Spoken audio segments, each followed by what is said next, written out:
Seja bem-vindo a mais uma edição do podcast Miguel Sousa Tavares de Viva Voz. Falamos de feios, arruaceiros e maus. E olhamos assim de perto para o que se passou na cerimónia do 25 de Abril. Vamos a isto, eu sou a Paula Santos.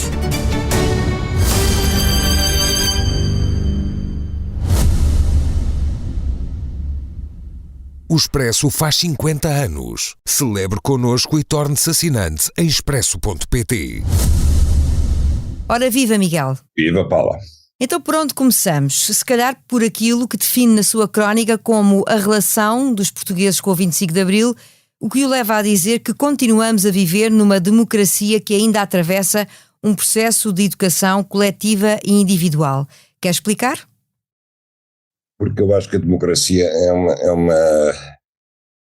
é uma construção muito delicada que precisa de ser regada todos os dias e demora gerações até se entranhar. Quando falamos em democracia, eu olho como exemplo para a democracia inglesa, que ninguém imagina que possa estar à mercê de qualquer extremismo, qualquer populismo, de um golpe militar, enquanto que quase todas as outras, enfim, não na Europa, mas no resto do mundo e algumas franjas da Europa, nos parecem ainda muito vulneráveis. A democracia portuguesa ainda é jovem, apesar de estar quase a fazer 50 anos, e isso vê-se sobretudo quando se pergunta às pessoas o que é que acham do 25 de Abril, o que é que ganharam, se o 25 de Abril está cumprido ou não está cumprido, e eu noto que as pessoas confundem a democracia com circunstâncias de conjuntura económica e conjuntura inclusive do seu próprio bem-estar, ou seja, se as pessoas acham que estão a atravessar um bom momento económico nas suas vidas ou na vida do país, a democracia está bem. Caso contrário, a democracia está mal. Quando estão a confundir conceitos, a democracia é o sistema político baseado na liberdade individual, na liberdade coletiva, na livre expressão do pensamento, na livre eleição dos nossos representantes. Depois, se eles governam bem ou mal, se a conjuntura está difícil, está boa ou está pior, isso já é diferente. Isso já tem que ver com a forma como nós nos governamos, como os outros nos governam, como nós os elegemos, quem é que nós elegemos, mas não decorre diretamente da democracia. Eu acho que os portugueses confundem os dois conceitos. Isso significa, para mim, em minha opinião, que a ideia de democracia ainda não está estabelecida, enraizada, ainda não faz parte da nossa educação coletiva. Falta maturidade para que isso aconteça? Falta maturidade e falta perceber o que é a democracia, quer dizer, falta um bocadinho de história, um bocadinho de conhecimento, um bocadinho de entender que, quando nós vemos, por exemplo, os debates que acontecem nas redes sociais, nas colunas de comentários dos jornais, para muitos, eu pensei que aquilo, pronto, representa de facto os extremismos e os populismos, mas é uma franja grande de portugueses e para eles a democracia é estar de acordo com aquilo que eles pensam, não é partir do princípio que os outros têm direito a pensar diferente e a exprimir as suas opiniões diferentemente. Passemos então para aquilo que se passou no dia da cerimónia e antes das comemorações oficiais do 25 de Abril, no momento de boas-vindas a Lula da Silva, que foi antes das cerimónias oficiais. Já sabíamos que se preparava um protesto, tal como fez Augusto Santos Silva, também o Miguel utiliza a palavra vergonha no seu texto, mas no seu caso não chegou a senti-la porque o mérito por não ter sentido isso, é do Presidente do Brasil. Sim, porque eu acho que Lula desarmou a posteriori, não é? Os arruaceiros do Chega, quando disse aquela frase que eu acho que é de uma grande verdade e mais do que o humor, é uma grande verdade política, que eles deviam devem ter ficado muito contentinhos ao irem para casa, devem-se ter achado os melhores da rua deles, que a grande figura que fizemos, e fizeram uma figura tristíssima, e eles apenas se envergonharam a si próprios. Não têm estatuto e, a meu ver, nem sequer dignidade política para chegarem a envergonhar o resto do país, porque senão eu ter-me sentido envergonhado, mas felizmente não foi o caso. Acho que eles apenas se envergonharam a si próprios e mostraram aquilo que eram, e nesse caso eu estou de acordo com Augusto Santos Silva. Aquilo foi sobretudo, além de uma demonstração de falta de espírito democrático e de falta de espírito patriótico, foi uma demonstração de falta de educação e de falta de maneiras para se portar numa sala. Eles estiveram numa numa sala, numa cerimónia pública ou em casa de alguém, onde estão pessoas que eu não gosto pessoalmente, eu não vou fazer uma arruada. Eu pura e simplesmente fico calado ou não vou-me embora.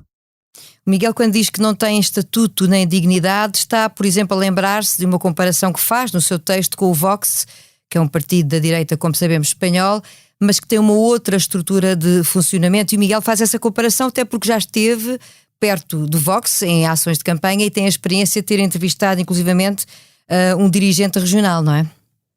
Sim, quando eu falo da diferença entre o Vox e o Chega é sobretudo a nível de estrutura política e ideológica, e por isso é que eu digo que enquanto que o Chega apenas me inspira desdém e vergonha, o Vox inspira-me medo, porque o Vox de facto tem uma base ideológica muito forte, muito sustentada, tem raízes profundas na história de Espanha e naquilo que é o sentimento coletivo de muitos espanhóis, e não é por acaso que o Vox já está a governar, embora em coligações com o PP em algumas autonomias espanholas, e o Vox é uma ameaça séria à democracia, porque é uma ameaça com um programa político que poderia começar a funcionar amanhã, enquanto que o Chega, não há ninguém que saiba qual é o programa político do Chega, para além de estar a cavalgar constantemente o escândalo do dia, fazer arruaças permanentes, sobretudo e mais alguma coisa. Eu digo no meu texto que o Chega é uma espécie de guarda noturno da democracia que ao fim do dia recolhe os espojos do dia, vai ao caixote do lixo da política e tenta remexer a ver o que encontra para agitar sobre aquilo que aconteceu no dia a dia.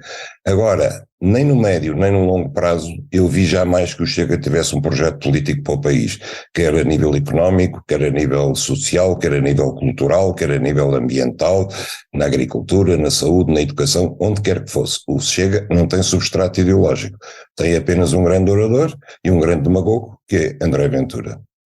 O Miguel reviu-se de alguma forma na reação de Augusto Santos Silva em relação ao episódio com o Lula da Silva, protagonizado pelo Chega, mas pensa que o Presidente do Parlamento esteve bem na forma como geriu este episódio e como depois acabou por decidir, mais recentemente, não convidar o Chega para as viagens oficiais ao estrangeiro?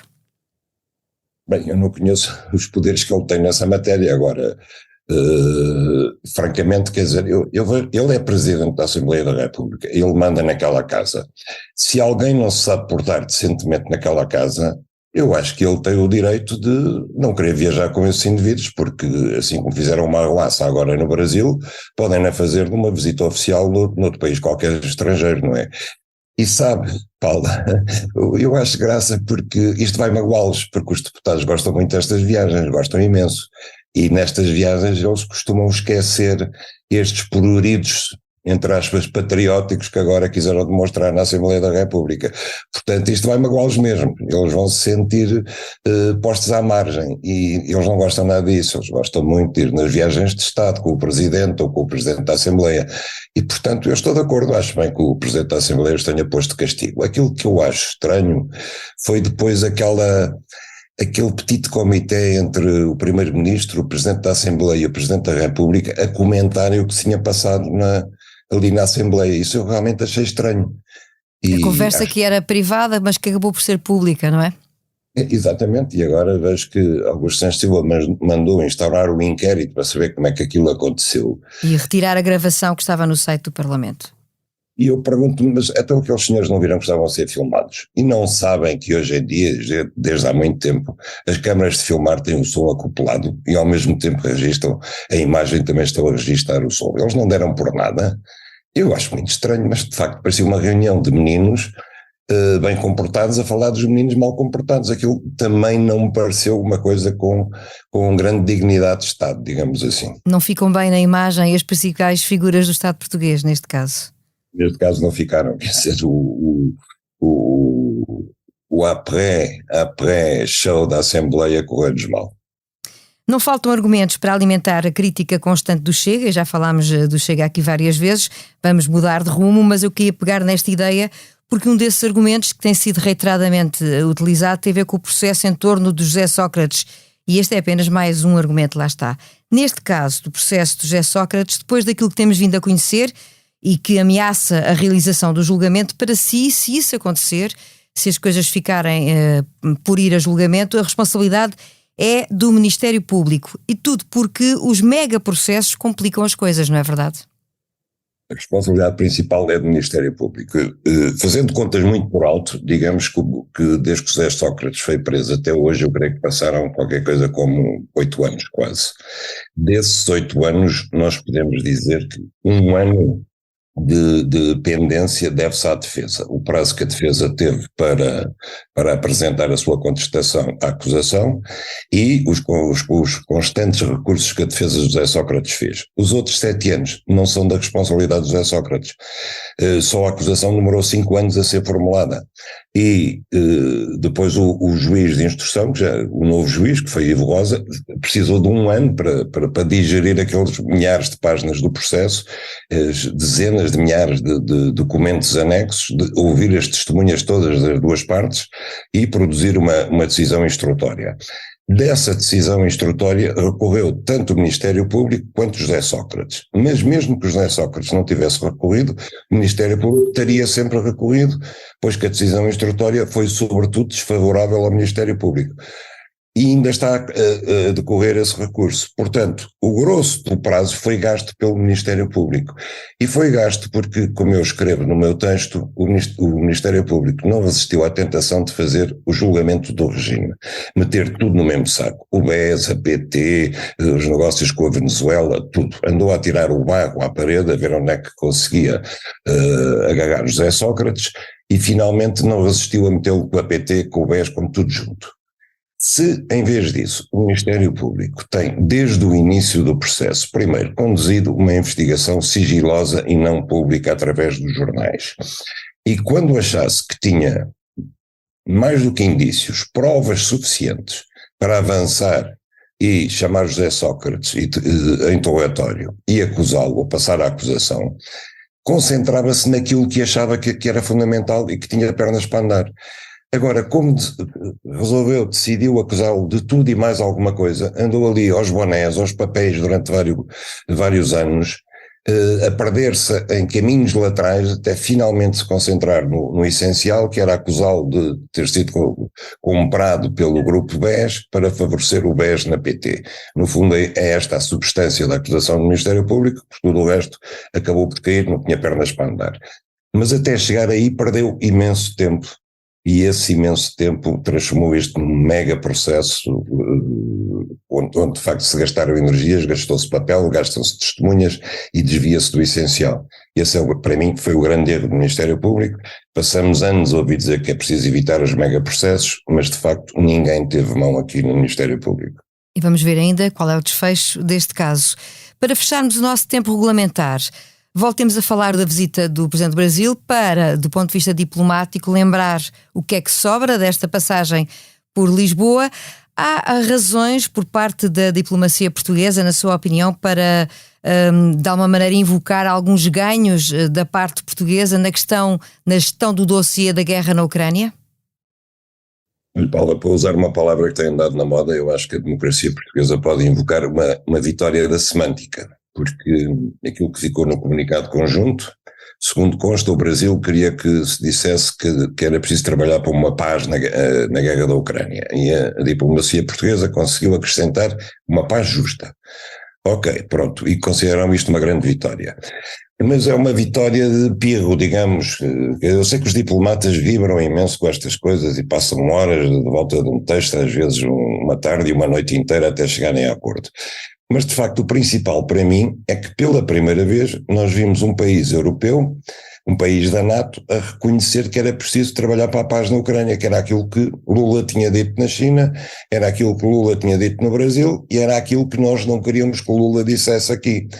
Portanto, eu acho que o Lula saiu vencedor, porque não é o acrescento de justo à palavra paz que faz Lula perder a face. Eu acho que o Lula também estará interessado em que haja uma paz justa. Aliás, uma paz injusta ninguém a defende, acho que no Brasil não a defende, ninguém a defende, nem seria possível de levar a cabo. Com certeza que a paz terá que ser justa, primeiro que tudo para a Ucrânia, que tem que ser ressarcida pelos prejuízos que sofreu, pelos danos, pelas mortes, pela destruição. Sem isso não haverá paz. Agora, o principal é que Portugal reconheceu também, ao lado do Brasil, que era preciso finalmente começar a trabalhar pela paz na Ucrânia e não apenas pela guerra. Sublinho essa distinção para a palavra semântica, que é claramente uma das que marca esta semana. E assim seguimos para o improviso. Marcelo Rebelo de Sousa distribuiu condecorações a propósito do 25 de Abril e nem a primeira-dama do Brasil ficou de fora. Contas feitas, já terá distribuído mais de 1000 condecorações. E também parece que não é a primeira vez que condecora uma primeira-dama. Isto faz sentido? Não faz sentido nenhum. Eu sei que há uma tradição protocolar cada vez que um chefe de Estado nos visita e vice-versa, condecora-se tudo o que vem com ele. Se vier o cão e o canário também são condecorados. Em todo caso, é preciso ter alguma contenção. Quando o Presidente da República condecora alguém, seja figura política, seja estrangeiro, seja nacional, ele tem que pensar que ele não pode seguir o seu único critério pessoal. Ele não pode estar a condecorar quem financiou a sua campanha eleitoral, quem é membro do seu partido, quem é seu amigo pessoal ou mesmo quem ele admira pessoalmente. Ele tem que condecorar só, exclusivamente, personalidades a quem uma maioria de portugueses reconheça um mérito suficiente para serem distinguidos pelo Presidente da República. Porque ele não está a condecorar em nome próprio, ele está a condecorar em nome de todos os portugueses. Quando ele resolve condecorar a primeira-dama do Brasil, que é a primeira-dama há 3 meses e que é a mulher do presidente brasileiro há 2 anos, creio eu, com a Gran Cruz da Ordem do Infante Dom Henrique, é uma condecoração destinada a quem tem obra de relevo em defesa da cultura ou da língua portuguesa e da sua expansão. Ora, a Dona Ângela, que creio que se chama Dona Ângela, que é conhecida por Janja no Brasil, é manifestamente uma pessoa carregada de ambição. Basta olhar para ela, basta estar atento ao que ela tem feito desde a posse de Lula para perceber que é uma mulher cheia de ambição. Não sei se essa ambição se tornará também política, eu creio que sim, mas isso é uma coisa que não nos diz respeito. Só o tempo dirá, não é? O futuro dirá, é uma aposta minha. Agora, o que ela não tem com certeza é qualquer pedigree cultural. Ninguém conhece nada em defesa em abono da cultura portuguesa ou da língua portuguesa, seja no Brasil ou muito menos em Portugal. E, portanto, quando o Presidente agarra numa condecoração que já receberam altos vultos da cultura portuguesa e brasileira e enfia no peito da primeira-dama do Brasil só porque ela é casada com o Presidente do Brasil, ele está a banalizar, mais do que banalizar, ele está praticamente a humilhar a condecoração. Outras condecorações que ele resolveu dar no 25 de Abril. A Ordem da Liberdade, por exemplo, a Paulo de Carvalho e a Fernando Tordo. Paulo, eu sou filho de um pai e de uma mãe que receberam a Ordem da Liberdade das mãos do Presidente Mário Soares. Ambos tinham um longo currículo de combate à ditadura. O meu pai várias vezes preso pela PIDE, entrou em revoltas, esteve no 25 de Abril no Largo do Carmo, como toda a gente sabe. A minha mãe foi presidente da Comissão de Socorro aos Presos Políticos, também interrogada pela PIDE. Todos fizeram parte da oposição desde sempre ao Estado Novo e combateram pela liberdade depois do 25 de Abril também. E eu cresci no meio de oposicionistas, eu conhecia praticamente toda a gente que era oposição em Portugal. Jamais vi constar de qualquer lista, de qualquer movimento, de qualquer manifestação contra o Estado Novo, os nomes de Fernando Tordo ou Paulo de Carvalho. Eu só os conhecia dos festivais da canção, que era uma espécie de concurso de cantigas, aliás, abençoado pelo regime. E depois, no 25 de Abril, Paulo de Carvalho e Fernando Tordo tornaram-se companheiros de estrada do Partido Comunista Português, numa altura em que o Partido Comunista Português combateu contra a instauração da liberdade em Portugal. Portanto, eu pergunto ao professor Marcelo Rebelo de Sousa, o que é que Fernando Tordo e Paulo de Carvalho fizeram pela liberdade em Portugal para estarem, por exemplo, ao lado do meu pai ou da minha mãe e tantos outros que receberam justamente a Ordem da Liberdade? O que é que fizeram? E é com essa pergunta que fica no ar que concluímos este episódio que tem como título Feios, Arruaceiros e Maus, mais um episódio do podcast Miguel Sousa Tavares de Viva Voz. A sonoplastia está a cargo do João Martins. Já sabe, a opinião à sexta-feira.